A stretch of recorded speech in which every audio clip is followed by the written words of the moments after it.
Hello yeah friends, ఈరోజు Coit ఎయిర్పోర్ట్లో వీళ్ళందరూ శ్రీలంకలో అనమాట. ఇలా చూడండి, వీళ్ళందరూ మొత్తం వీళ్ళందరూ అదే లారీలో నుంచి మొత్తం శ్రీలంకలు ఈ కోయిట్లో ఇల్లులు బాగాలేక ఇంకో బస్సుల్లోంచి దిగుతున్నారు. కోయిట్లో ఇల్లులు అదే కొంచెం కోయిటీస్ అందరూ వీళ్ళందరినీ ఇబ్బంది పెట్టి వెళ్ళిపోతే వీళ్ళందరూ ఎంబసీకి వెళ్ళిపోయారు. వీళ్ళందరూ ఎంబసీకి వెళ్ళిపోవడం వల్ల ఎంబసీ వీళ్ళందరినీ వాళ్ళ దేశానికి పంపిస్తుంది. కానీ మన ఇండియా ఎంబసీ ఉంది, అసలు పట్టించుకోవట్లేదు. చూడండి ఎంతమందిని ఎంత జాగ్రత్తగా వీళ్ళందరినీ కూడా లేని వాళ్ళని పంపుతుందో. అదే మన ఇండియా ఉంది, ఎక్కడ పంపుతుంది ఏమీ అసలు పట్టించుకోవట్లేదు మన ఇండియా. చూడండి, అవి బస్సులు తీసుకొచ్చాయి, బస్సులోంచి దిగి వెళ్తున్నారు.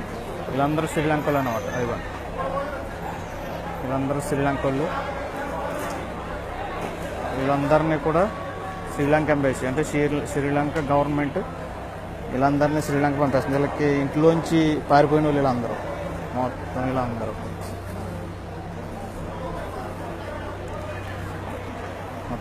కూడా ఇంట్లోంచి పారిపోయిన వాళ్ళు.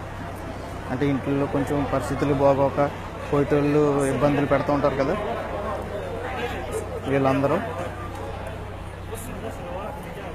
ఇంచుమించు ఒక 1000 మంది ఉండొచ్చేమో మొత్తం. ఇక్కడ లైన్ చూడండి ఎంత దూరం ఉంది. లారీలో బ్యాగ్లు వేసుకొచ్చారు, అవి బ్యాగ్స్, లారీ నిండా బ్యాగ్స్. వీళ్ళందరూ ఇందులో ప్రాబ్లమ్స్ ఉన్నవాళ్ళు, ఇంట్లో ప్రాబ్లమ్స్ ఉండి పారిపోయిన వాళ్ళు వీళ్ళందరినీ శ్రీలంక ఎంబసీ వాళ్ళ దేశానికి శ్రీలంకకి పంపేస్తుంది.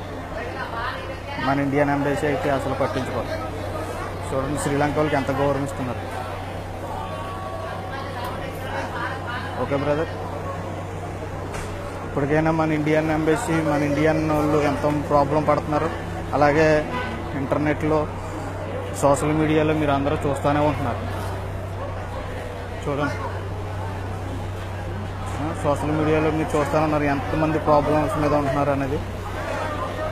కానీ మన ఇండియన్ని తక్కువ చేసి మాట్లాడట్లేదు, కానీ మన మనుషులు ఎంత దారుణంగా ఇబ్బంది పడుతున్నా. ఇక్కడ నేను కూడా కోయిట్లో ఉన్నాను, ఎంత దారుణంగా ఇబ్బంది పడుతున్నా మన వాళ్ళు పట్టించుకోవట్లేదు.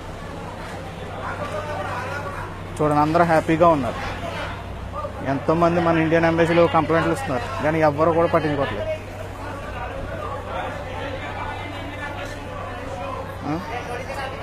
అది 4 లగేజీలు కూడా వేస్తున్నారు. ఇండియన్ ఎంబసీలో అయితే అసలు లగేజీలు కాదు కదా, ఏమీ పంపరు. చూడండి ఎంతమంది.